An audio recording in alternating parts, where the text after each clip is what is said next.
Morfologia da fabácea. De importância alimentícia.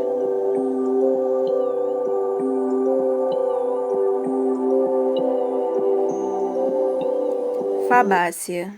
Inclui cerca de 650 gêneros e aproximadamente 18.000 espécies, representando uma das maiores famílias das angiospermas e também uma das principais do ponto de vista econômico.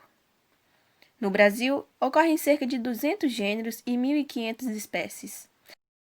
Frutos em forma de vagem, embora haja exceções, e engloba desde espécies arbóreas até espécies herbáceas anuais, muitas de grande importância econômica e principalmente alimentar, tais como alguns exemplos: Glycine max, que é a soja, Paecelus vulgaris, que é o feijão, e Cinearitinum, que é o grão de bico.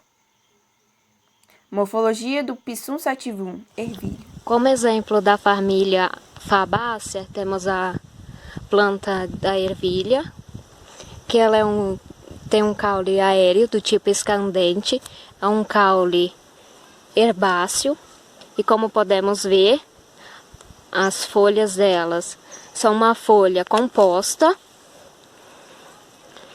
que apresenta uma folha composta parapinada.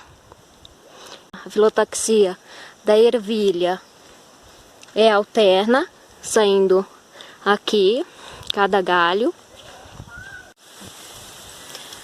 As características dela são a estípula, aqui bem evidente. Ela é soldada, ou seja, elas são unidas ao pecíolo. Outra característica é que ele tem um pecíolo, arraque, peciolo bem pequeno aqui e os folíolos. Como observado, é uma planta com folha composta do tipo parapinada, ou seja, ela termina em par aqui. E o último par dela de folíolos se transformou em gavinhas, porque as gavinhas são uma folha modificada. Aqui é um exemplo, aqui tem mais.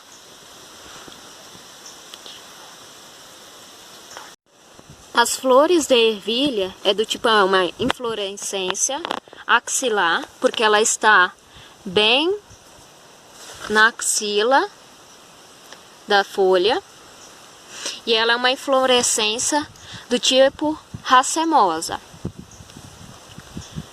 Ela pode apresentar de 2 a 3 flores por ramo. Aqui vai ter outra florzinha formando. As cores das folhas das flores pode ser branca, violeta. Essa daqui tá mais velha, ela virou mais violeta. Essa tá mais rosinha. Ela apresenta 5 sépalas. Essa sépala, ela é dialissépala, ou seja, ela é separada, ela não é colada. E tem 5 pétalas. A característica dela, ela apresenta a corola papilionácea, ou seja, em que vai ter um estandarte, que é esse daqui, que foi a união de 2 pétalas, formou esse estandarte aqui em cima.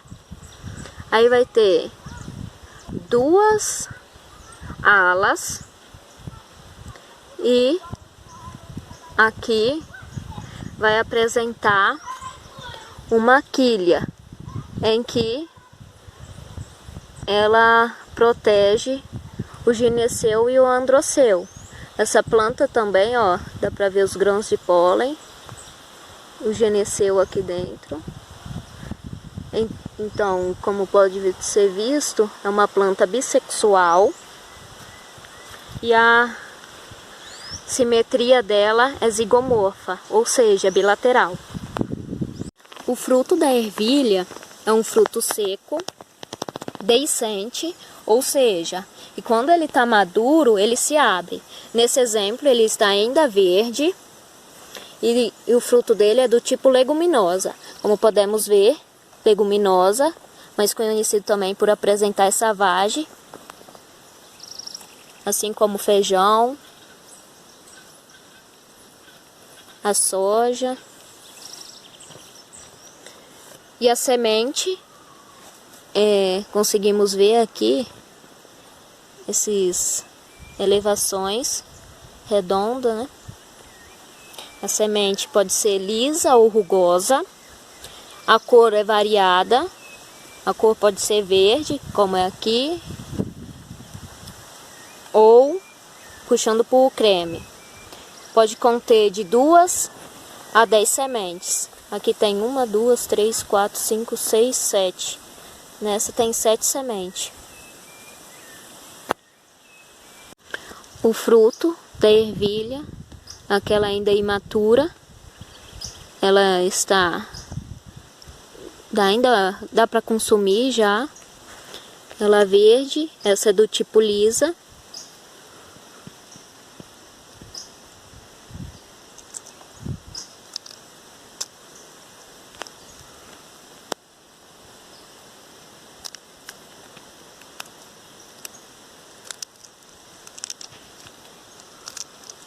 Ela apresenta também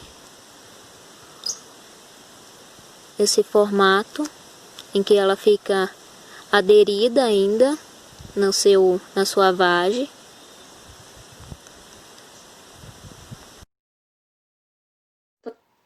A raiz da ervilha é pivotante, apresentando uma raiz principal com muitas raízes secundárias laterais. O que caracteriza a família Fabácea é essa presença de nódulos, ou seja, essas bolinhas que pode ser visto na figura, aderidas nas raízes, em que dão origem à simbiose por meio da fixação de nitrogênio da atmosfera pelas bactérias do gênero Rhizobium.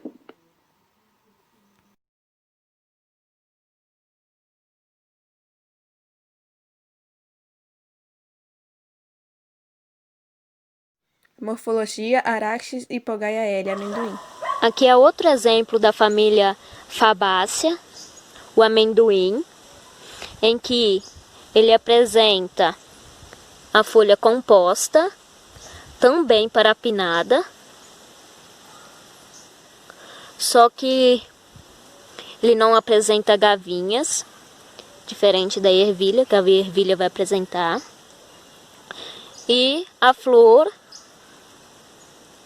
também papilionácea, com um estandarte, a junção de 2 pétalas, 2 alas e a quilha aqui.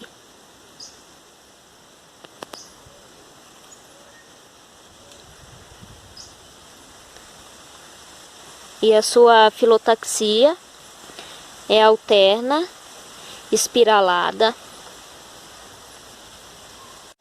Ela apresenta estípulas, não tão evidentes igual a ervilha, pecíolo, arraque, peciólulo e os folíolos.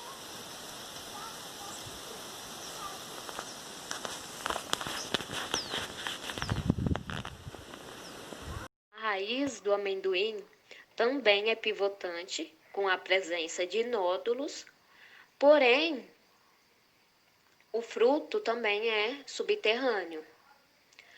Só que ele não fica aderido à raiz.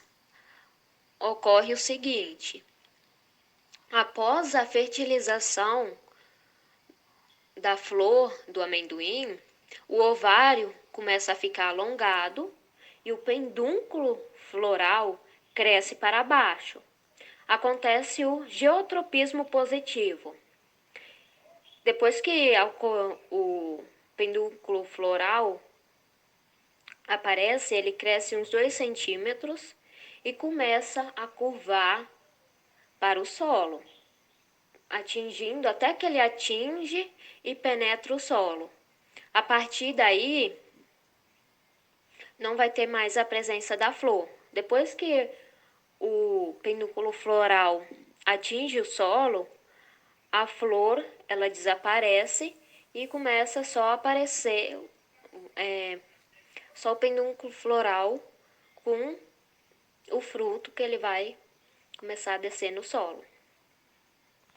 O comprimento do pedúnculo floral vai depender muito, porque depende da onde a flor vai estar. Quanto mais alta a flor está, mais o pedúnculo floral vai precisar crescer para atingir até o solo. Ele vai precisar alcançar o solo, mais gasto a planta vai precisar para esse pedúnculo floral.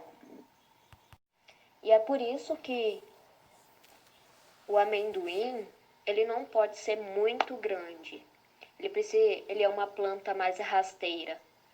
Por causa que se a flor estiver muito alta, a planta vai precisar gastar muita energia só para formar o pedúnculo. E assim que a planta precisa ser mais rasteira e as flores, quanto mais próximas ao solo, melhor para formar o seu fruto seco. Se o pedúnculo floral não alcançar o solo ou tiver uma grande distância até alcançar, a flor vai ter que gastar muita energia. E se ela não tiver energia para ocorrer isso alcançar o solo, ou ocorrer outro fato e não conseguir perfurar o solo, aí a flor vai murchar e não vai ocorrer o aparecimento do fruto.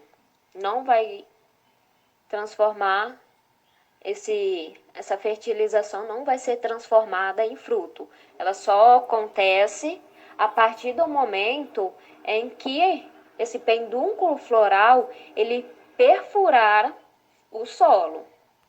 Depois que ele perfurar, ele vai crescer ainda alguns centímetros abaixo do solo e aí então que ele vai começar a formar o seu fruto, esse fruto seco, e também a formar o óvulo vai começar a se desenvolver.